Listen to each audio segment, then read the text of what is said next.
Meus prezados ouvintes, assistentes deste vídeo, Deus abençoe a todos vocês. Você, família, eu, minha família, enfim, que todos possam receber a graça de Deus em nome de Jesus Cristo em vossas vidas e na vida de vossas famílias, em minha vida e na vida de meus familiares também. Agora vamos à lição da Escola Dominical, datada dia 24/5/2020, referente ao domingo próximo passado, da CPAD. O título é Edificados sobre o Fundamento dos Apóstolos e dos Profetas. No textual diz assim: edificados sobre o fundamento dos apóstolos e dos profetas, de que Jesus Cristo é a principal pedra da esquina. Efésios capítulo 2, verso 20. O ministério messiânico de Jesus, prometido e profetizado desde Gênesis, já cumprido pela realização da obra da expiação por Jesus, nos foi ensinado pelos apóstolos que receberam o Espírito Santo, pelo Espírito Santo, todas as instruções divinas em conhecimento do que foi profetizado através dos profetas. Jesus Cristo, a pedra angular, a principal para a construção da nossa casa espiritual. Salmo 118, versículo 22, Isaías 22, versículo 16, Mateus 21, versículo 42, Atos 4, 11, 1 Pedro capítulo 2, versículos 6 e 7. Nos fez componentes de Jesus para sermos pedras preparadas por Ele para nossas vidas como templo do Espírito Santo, e construirmos em nome de Jesus outras vidas para aceitar a construção espiritual em suas vidas, para serem templo do Espírito Santo.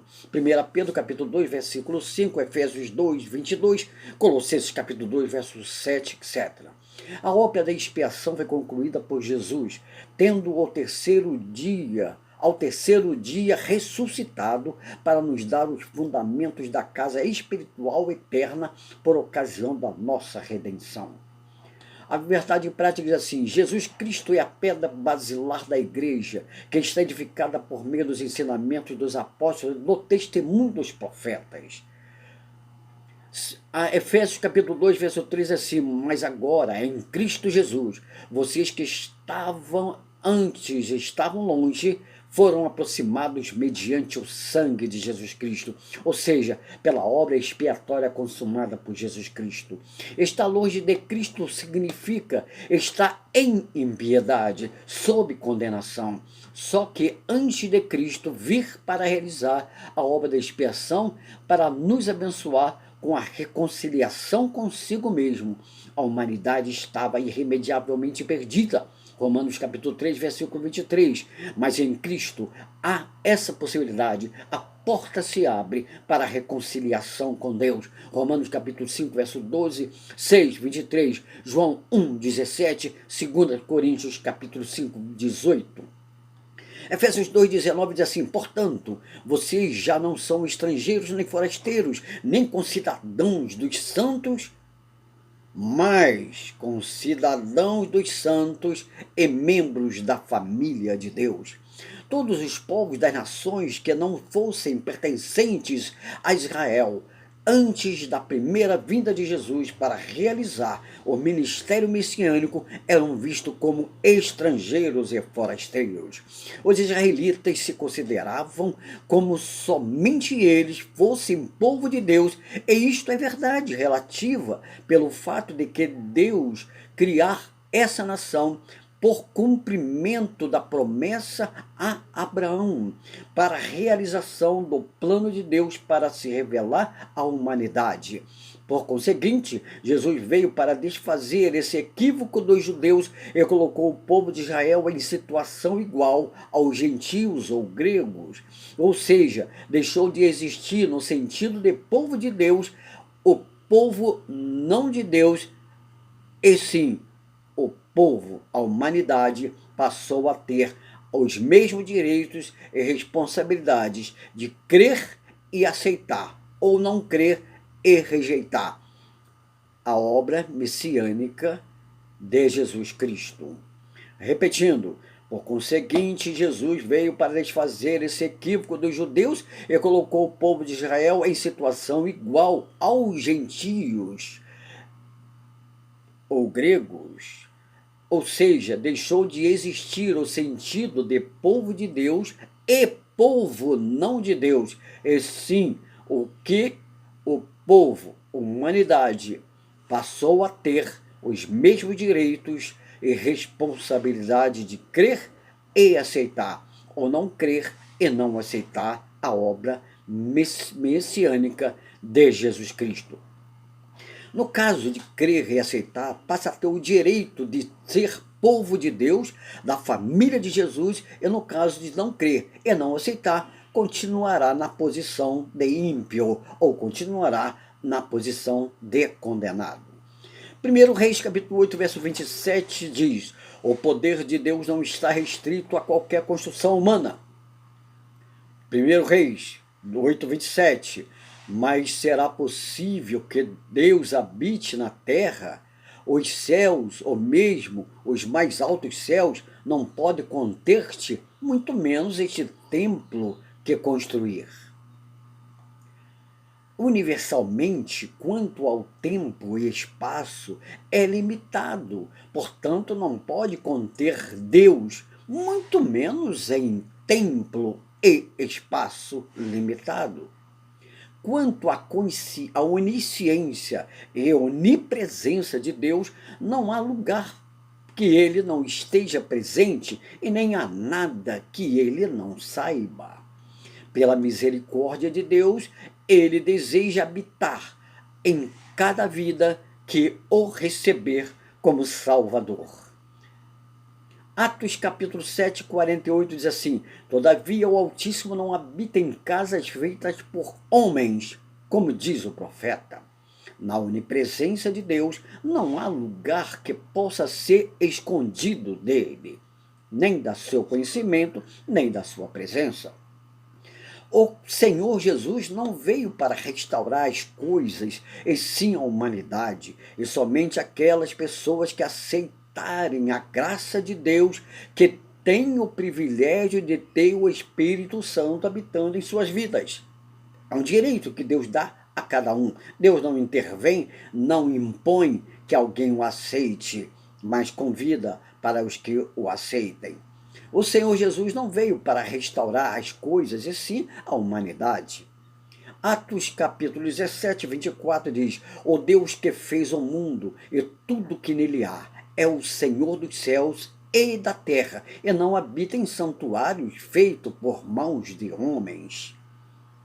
Considerações acima, e também nem se habita na vida dos que rejeitam a misericórdia e a graça de Deus, pois negam o senhorio de Jesus Cristo.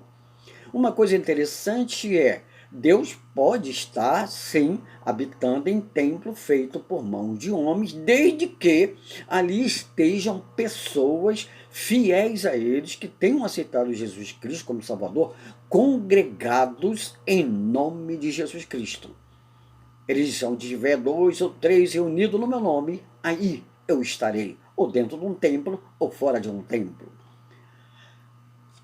Os apóstolos são testemunhas oculares do ministério e morte de Jesus Cristo. Atos capítulo 1, 21, 22. Vamos para Atos 1, 21. Portanto, é necessário que escolhamos dos que estiveram conosco durante todo o tempo em que o Senhor Jesus viveu entre nós. Paulo se refere à escolha de Matias e dá testemunho de sua postura, e não está se referindo a Jesus, embora os discípulos citados no versículo 13 tenham vivido no período do ministério de Jesus. Atos 1, 22 diz assim: desde o batismo de João até o dia em que Jesus foi elevado dentre nós às alturas, é preciso que um deles seja conosco testemunha da sua ressurreição. Os 12 discípulos foram chamados por Jesus em tempo diferente, transcorrido com referência ao seu ministério. estavam no Monte das Oliveiras, quando da ascensão de Jesus, e nesse dia receberam a promessa da descida do Espírito Santo, que se cumpriu no dia das festas dos Pentecostes. Isaías 53:1 diz assim: quem creu na nossa mensagem, a quem foi revelado o braço do Senhor. Lendo o capítulo 2 de Isaías 52, consta a pregação da vinda do Messias neste capítulo 53. Vem a pergunta: quem creu em nossa mensagem ou pregação? E se refere ao braço do Senhor, que se trata de Jesus Cristo. No capítulo 53, dá o perfil do Senhor, que sempre desejou que o povo cresce na sua mensagem messiânica. Então, 53:3 fala sobre a vinda do Messias. 53:2, ele cresceu diante dele como um broto tenro e como uma raiz saída de uma terra seca. Ele não tinha qualquer beleza ou majestade que nos atraísse. Nada havia em sua aparência para que o desejássemos. As expressões "e ele cresceu diante dele", ou seja, se referindo a Jesus como pessoa que cresce e diante dele, diante de si mesmo, mostrando a deidade de Jesus, mas abrindo mão da sua glória, se revelando da forma mais humilde que somente os simples de coração que poderão dar crédito à sua mensagem.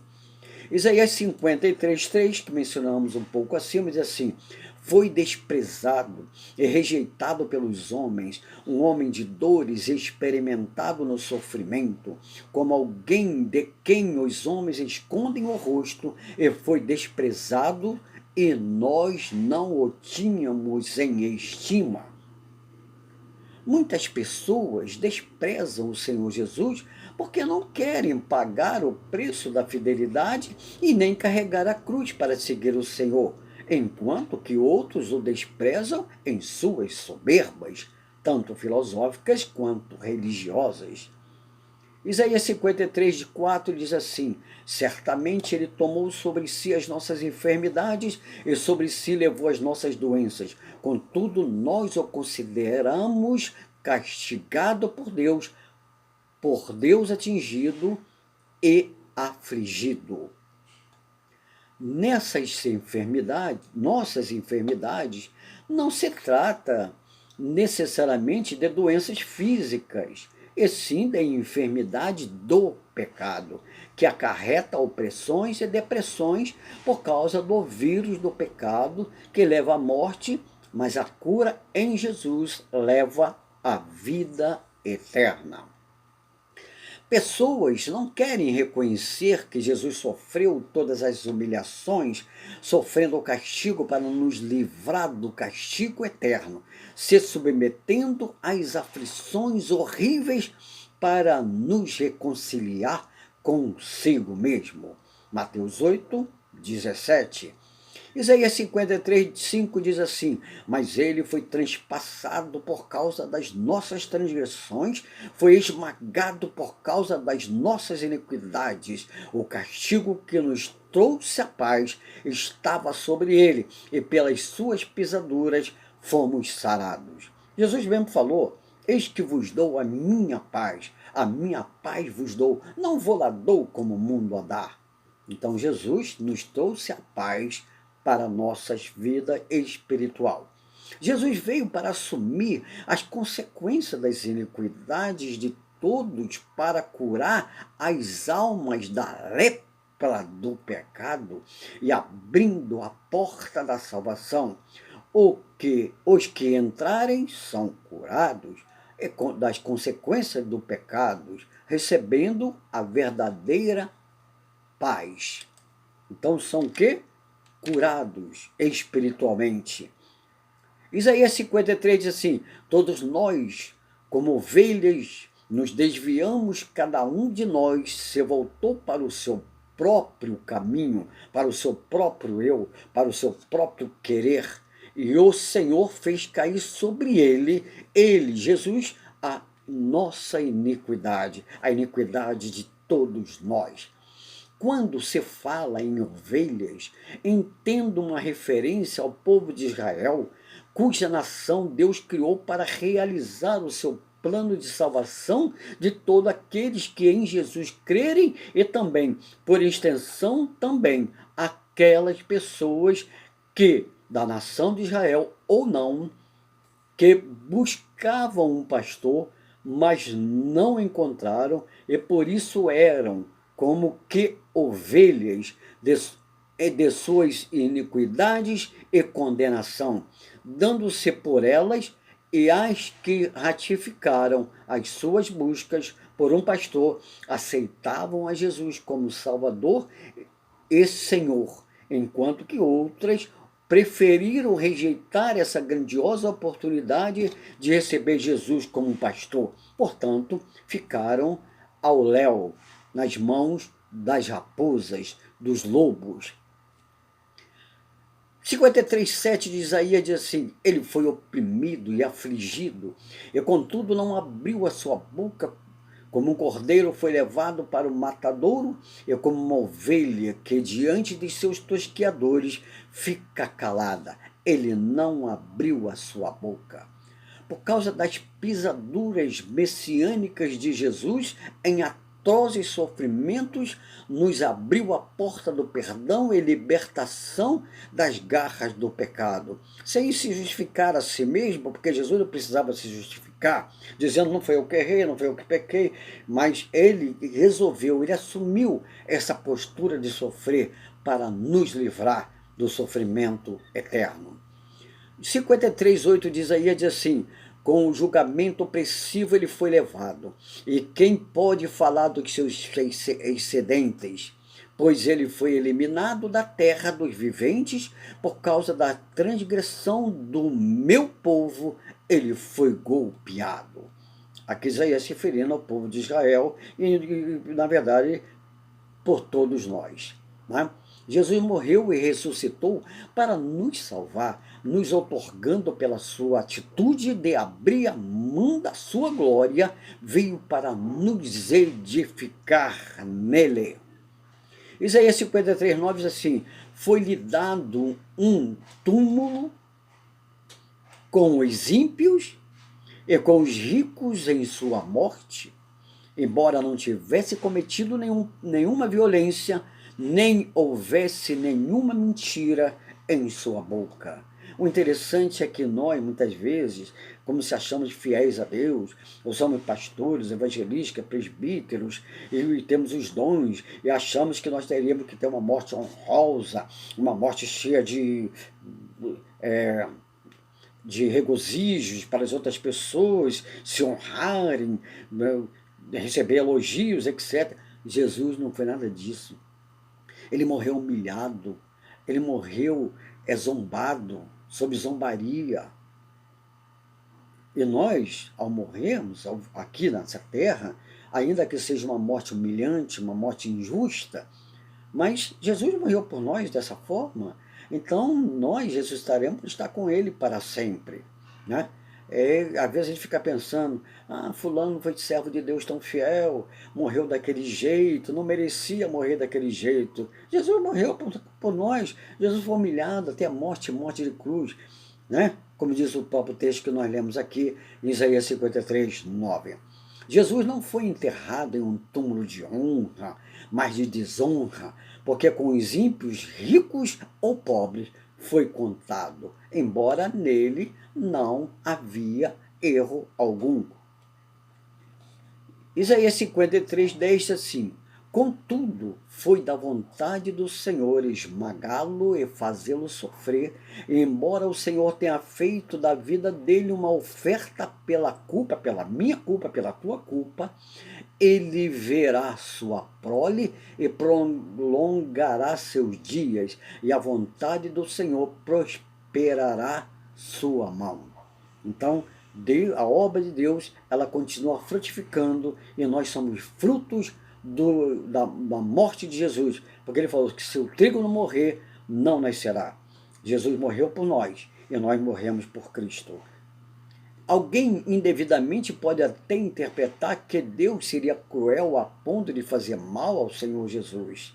Na verdade, Deus mesmo em si mesmo se revelando como Pai e como Filho, duas pessoas, um Deus, já estava mostrando profeticamente sua revelação quanto ao sofrimento das consequências do pecado da humanidade para beneficiar a todos que crescem em pagar o alto preço dos pecados, dos nossos pecados.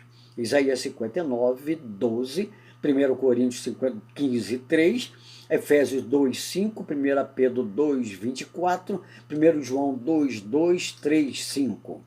Isaías 53, 11 diz assim: depois do sofrimento de sua alma, ele verá a luz e ficará satisfeito pelo seu conhecimento. Meu servo justo justificará a muitos e levará a iniquidades dele. Jesus levou sobre si as nossas iniquidades e ele, pela sua ressurreição, ele nos garante a vitória e um dia estaremos com o Senhor para sempre. Jesus suportou sobre si as trevas dos nossos pecados, Mateus 8, 17, para nos colocar sob a luz, e a luz que o Senhor nos trouxe foi a vitória sobre a morte e sobre Satanás, e nos conduziu para a salvação maravilhosa, ou para a sua maravilhosa luz, tendo levado sobre si as nossas culpas, porque estávamos em trevas. Colossenses capítulo 1, versículos 13, João 3, 19, 8, 14, 14, 26 e 1 João 15, 1, 5, aliás, e 1 Tessalonicenses 5, 5 e Efésios 5, 8, etc. Isaías 53, 12 diz assim: por isso eu lhe darei uma porção entre os grandes, e ele dividirá os despojos com os fortes, porquanto ele derramou sua vida até a morte. E foi contado entre os transgressores, porque Jesus, ele diz a palavra de Deus que ele se fez pecado, porém sem pecado condenou o pecado na carne. Ele para nos livrar. Pois ele levou o pecado de muitos e pelos transgressores intercedeu. Porção entre os grandes, Jesus, Deus, Filho, é exaltado por Deus, Deus, Pai. Salmos 46, 10, Isaías 33, 15, Atos 2, 33. Os que humilharam e se exaltaram contra Jesus, os que o humilharam e se exaltaram contra Jesus, foram humilhados. Salmos 106, 42, Isaías 2, 11, Filipenses 2, 8. Deixa eu corrigir aqui uma coisa. Corrigir. Dividirá os despojos. Jesus fez-se fraco, sem ser fraco, para desfazer as forças do que os que se julgavam fortes, e esses fortes se sentiram realizados, vitoriosos e felizes, porque acharam que estavam sendo vitoriosos por causa dos sofrimentos de Jesus. Já é o Salmo 66, 17. Ou seja, o Senhor Jesus despojou-se da sua glória, despojou-se da sua condição de Deus e despiu-se para assumir os nossos erros, a nossa culpa. Despojar significa roubar. Êxodo 3:22, porque cada mulher pedirá à sua vizinha e à sua hóspeda joias de prata e joias de ouros e vestes, as quais poreis sobre os vossos filhos e sobre vossas filhas, e despojareis os egípcios. Despojar significa tirar, ou em alguns casos até roubar, furtar, abrir mão. Não entendo neste texto que haja o sentido de roubar, como citado no exemplo, mesmo porque não consta nenhuma proibição de Deus no versículo 21. Me faz entender, assim, eu entendo dessa maneira, que o Senhor permitiu que eles despojassem os egípcios. O ímpio tem que se despojar mesmo dos seus bens materiais, abrir mão dos seus bens materiais, para entrar pelo caminho da humilhação e aceitar Jesus como Salvador, e não se ficarem prendendo aos seus bens materiais, aos seus dotes materiais. Segundo Coríntios 11:8 diz assim: outras igrejas despojei eu para vos servir, recebendo delas salário, e quando estava presente convosco e tinha necessidade, a ninguém fui pesado. Paulo aqui se referindo que ele abria mão até dos seus salários, e se porventura recebesse ajuda da igreja para o seu ministério, ele procurava não ser pesado, fazia a sua parte. Inclusive Paulo fazia tendas para ajudar a sua própria sobrevivência e a sobrevivência de muitos, porque ele se despojou daquelas riquezas que eles tinham lá pela lei e agora passou a ser perseguido e passou a ter que procurar sobreviver.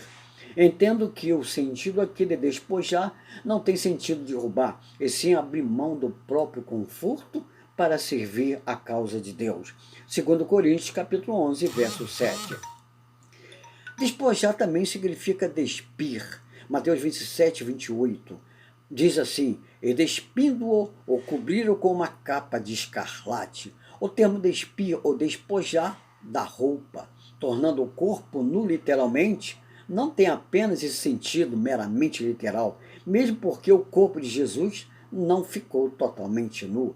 Essa vestimenta que colocaram em Jesus significou humilhação e apresenta o sentido mais profundo, ou seja, o Senhor despiu-se da sua glória, onde não sentia angústia, dores nem aflições, para justamente vestir-se de angústia, tristezas, dores em maldição, para nos tirar da roupagem escravizadora do pecado e nos colocar no reino do seu amor, nos livrando da herança da perdição das trevas e nos colocando na herança do seu amor, na luz da vida.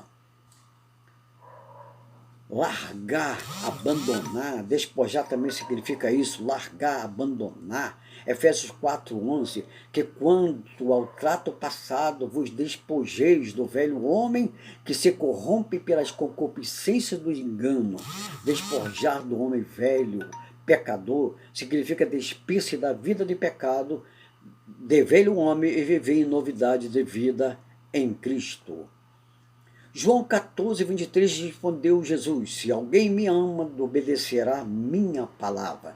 Meu Pai o amará, nós viremos a ele e faremos nele morada. Olha aqui o Espírito Santo fazendo morada naqueles que crerem nele. Quando Jesus diz que quem quer segui-lo deve negar-se a si mesmo e o seguir, significa opção, escolha, que temos que assumir a cidadania celestial em Cristo e não nos prender à cidadania terrena. Pelo contrário, vivê-la em busca da santidade e fidelidade ao Senhor, enquanto vivemos sobre a terra para morar nas moradas celestiais.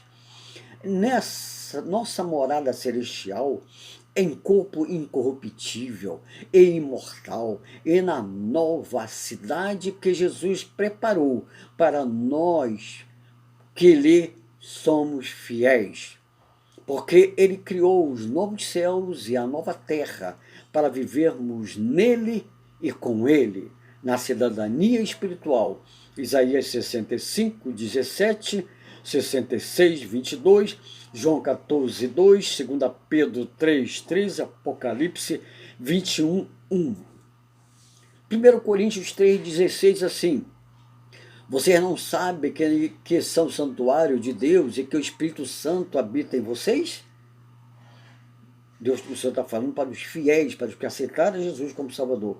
Em Jesus, em nós foi construído o santuário de Deus, porque Jesus, o sumo santuário, o santuário principal, a pedra angular, o fundamento da nossa fé, somos edificados casa espiritual, porque o Espírito Santo habita em nossa vida.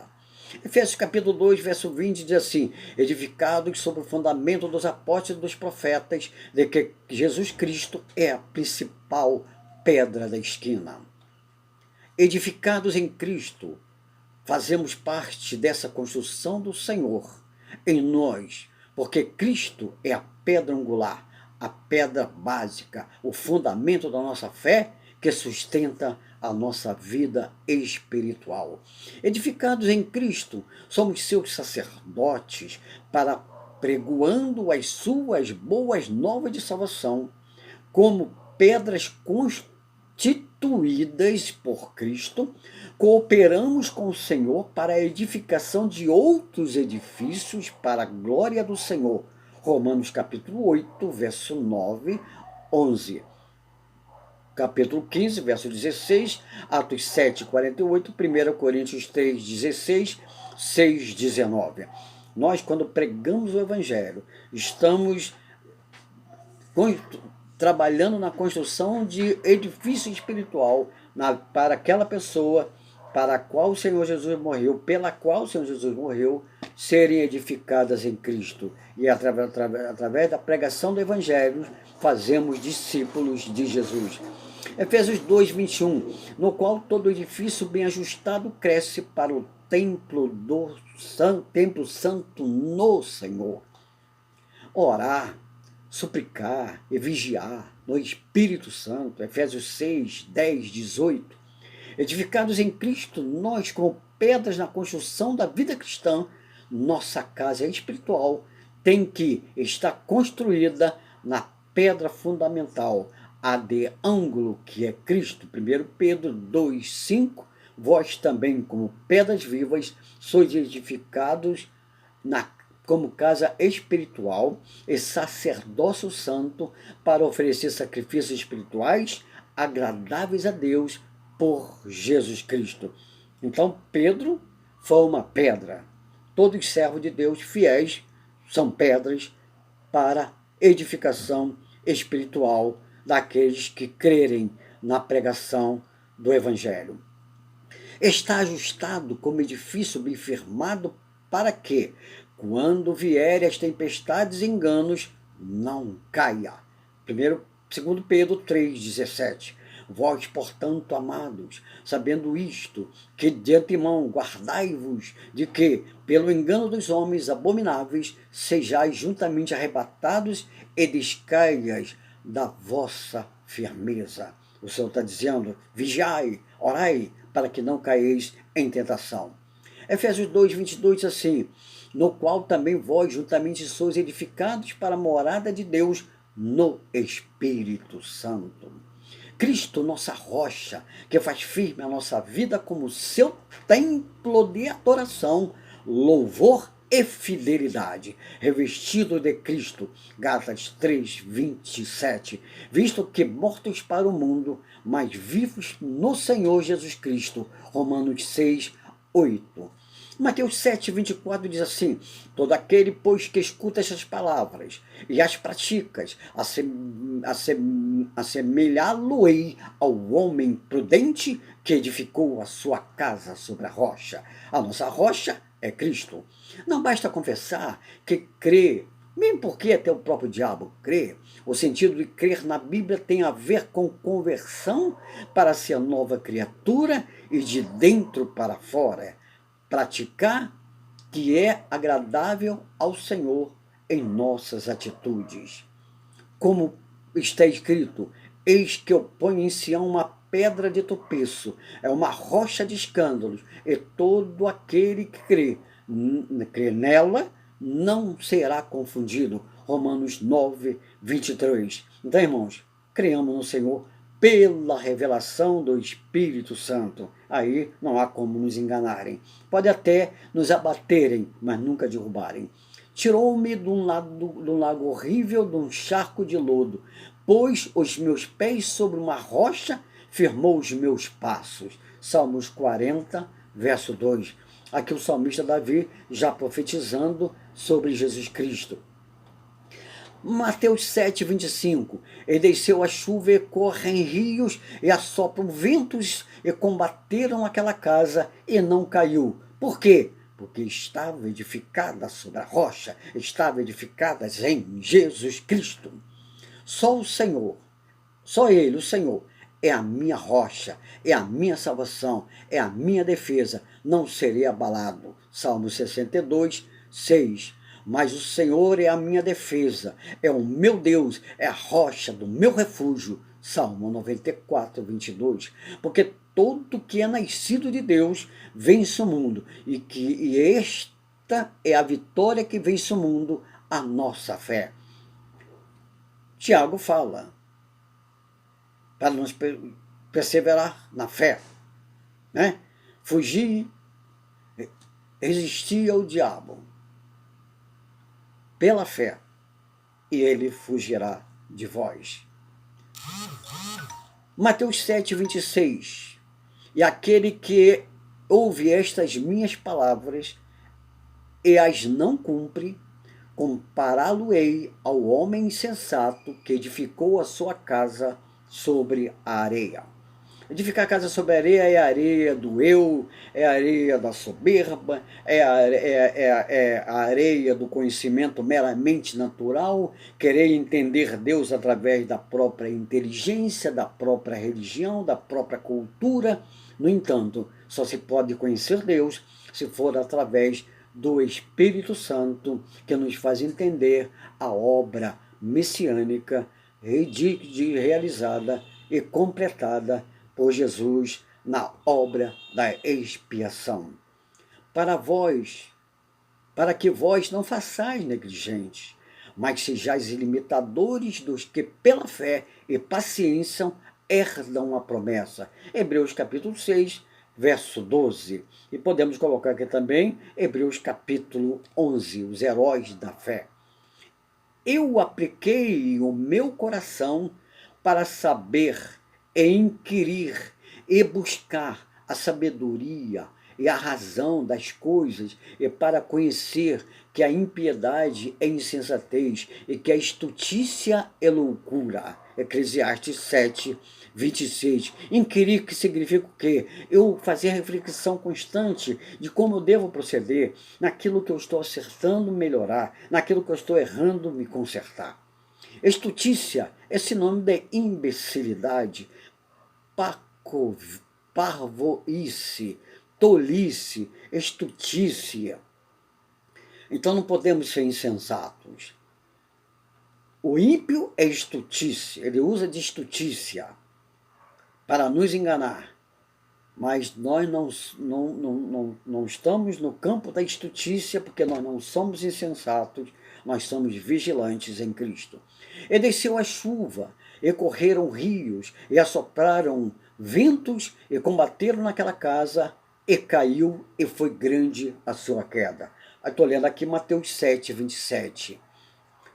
Os textos bíblicos dizem assim: a ira do insensato se conhece no mesmo dia, mas o prudente encobre, tolera a afronta.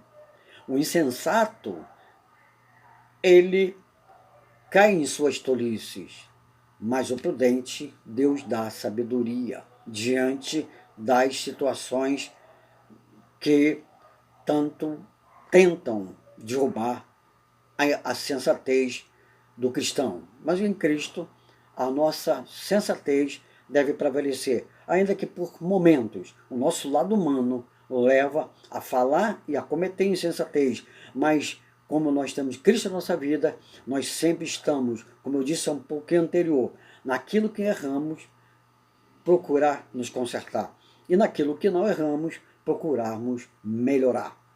Porquanto, tendo conhecido a Deus, não o glorificaram como Deus, nem lhe deram graças, antes em seus discursos se prevaleceram, em seu coração insensato se obscureceu. Então aqueles que estão sobre a rocha, a palavra de Deus manda um conselho: ore para que não caia. E se cair, não saia da rocha. Corrija-se diante de Deus, para que não caia no caminho da insensatez e passa a desprezar a casa firmada na rocha para morar, infelizmente, em casa na areia. Quem está em Cristo tem vitória. Quem não está em Cristo não tem vitória. Aqui nós sofremos alguns reveses que parecem ser derrotas, mas em Cristo os próprios reveses nos faz vitoriosos, mesmo nos momentos de supostas derrotas que o adversário pensa que nos impõe, porque a nossa derrota, entre aspas, que o adversário impõe sobre nós nos consertamos com Deus e Deus transforma aquela derrota em grandiosa vitória e o diabo não nos vence, porque o Senhor Jesus tem promessa de vitória para cada um de nós. Então, aproveitando para dizer a vocês que esse estudo ele é colocado no YouTube, lá nos comentários, colocarei uma sequência e peço para que vocês entrem no YouTube, me ajudem, se inscrevam. Então, fica aqui a mensagem. Nós poderíamos falar no santuário judeu, está aqui no estudo, não vou falar sobre ele. Nós poderíamos falar também em outro aspecto de santuário cristão, já falamos um pouco sobre isso, e que Deus vos abençoe. Colocaria esse estudo lá nos comentários e peço para que vocês se inscrevam. Né? No YouTube está Estudos Bíblicos e Cidadania. Aliás, Estudos Bíblicos e Cidadania. Que Deus vos abençoe. Que Deus me abençoe. Que Deus te guarde. Que Deus me guarde. Deus guarde você e sua família, a mim e a minha família, em nome de Jesus. E peço a todos, oremos pelo Brasil. Oremos pelo Brasil. Oremos por nosso presidente. É um homem falho, como eu sou falho. É um homem sujeito a erro, como eu também sou. Mas é um homem que tem um ideal. O ideal dele é Deus, família, moralidade, democracia, patriotismo. Que Deus ilumine aqueles que são contra essas coisas e passem a observar os objetivos de uma nação que seja patriota, democrática, Deus em primeiro lugar, a família tenha proeminência, a família cristã, a família constituída por Deus, sem discriminar a quem faça alguma escolha diferente, mas também pedimos para que aqueles que façam escolha diferente não nos discriminem. Vamos todos viver um Brasil democrático, que todos se respeitem, que Deus nos abençoe. Oremos pelo nosso Brasil, oremos pelo nosso presidente, Jair Messias Bolsonaro, oremos pela nossa nação, oremos pela nossa família. Deus abençoe a todos, em nome de Jesus. Amém.